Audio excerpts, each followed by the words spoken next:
Madam President, I ask consent that the last statement I make be placed in a separate part in the record. Without objection. Madam President, when I was a college student in 1965, there I've given away my age, there was this discussion one night about getting in the car here at Georgetown University in Washington, and 3 or 4 of us driving down to Selma, Alabama to participate in the march. Well, things intervened, like work schedules and classes, and we didn't do it, and I've regretted it ever since. I wasn't there for the March on Selma, which was commemorated just this past weekend with President Biden going to Selma. But I did get to the city of Selma, Alabama on a fateful morning.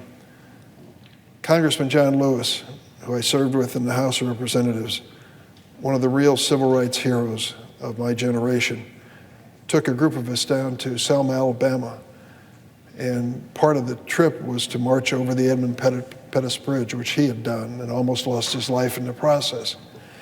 At the last minute, I had to go back to Illinois, and I had to cancel and catch an early morning plane to take the trip back home. And I told John Lewis, well, maybe next time I'll get a chance to do it. And he said that there may not be a next time.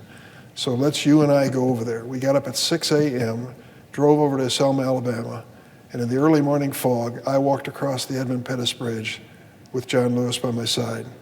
He pointed out where he was standing when they beat him down with a nightstick and almost killed him, fractured his skull. I've thought about that ever since. When I think of Selma, Alabama, I think of John surviving that and the amazing courage which he showed. It sometimes escapes us as to why that march was taking place. It sounds like a bunch of people who just wanted to get public attention. There's a lot more to the story. There's a woman who publishes a column almost every single day, free for those who want to read it, and her name is Heather Cox Richardson.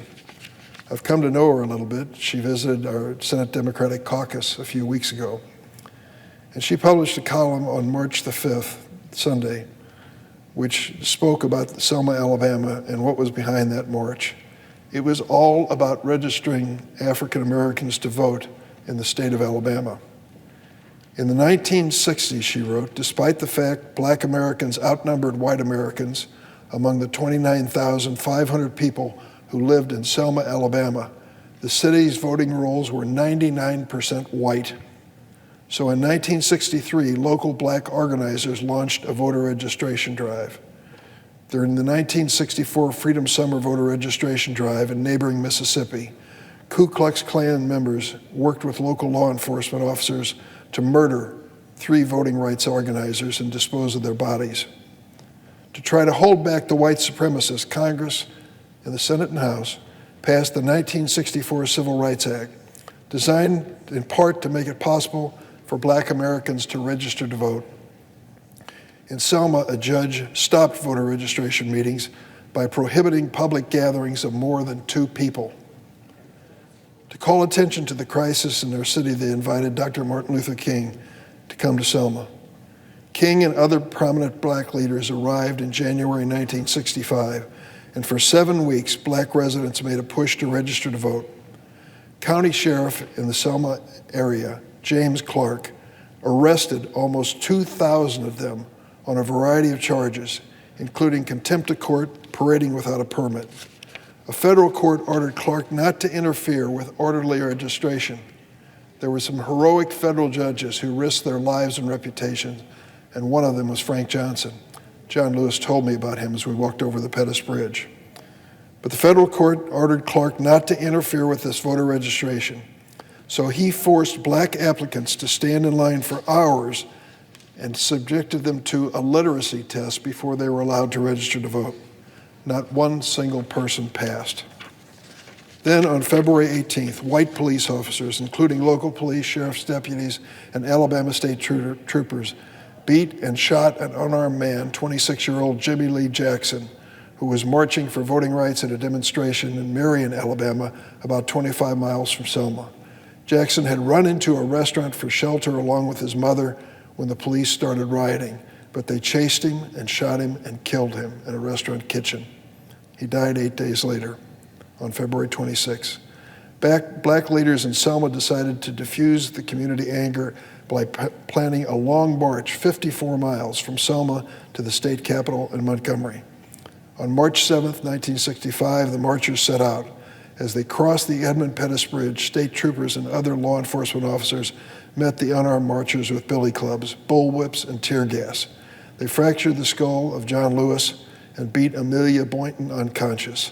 A newspaper photograph of the 54-year-old Boynton, seemingly dead in the arms of another marcher, illustrated the depravity of those determined to stop black voting. I tell that story about Black Sunday because very often people don't hear the whole story. It was just a march. What was going on? Why did they do all that? It involved the right to vote. The right to vote in America. Is there anything more fundamental? Is there anything more debated at this point? The big lie of the previous president about the results of the last election, I hope, has been debunked for most Americans who are open to the facts. But we still fight to make sure that states do not restrict the right to vote, and too many still do. Why do we make it so hard for residents of America to legally vote? It should be the easiest thing in the world. We shouldn't ask a great personal sacrifice on their part to achieve it. Heather Cox Richardson made that point in her column, and I wanted to recount it on the floor of the Senate. So as we think about Selma, Alabama, we think about more than just that picture of people coming over the bridge. We think of the reason they were coming over that bridge, to vote, to be part of America. They have an opportunity to speak in a democracy. It's so fundamental, it's so basic, it's so American. Madam President, I yield the floor.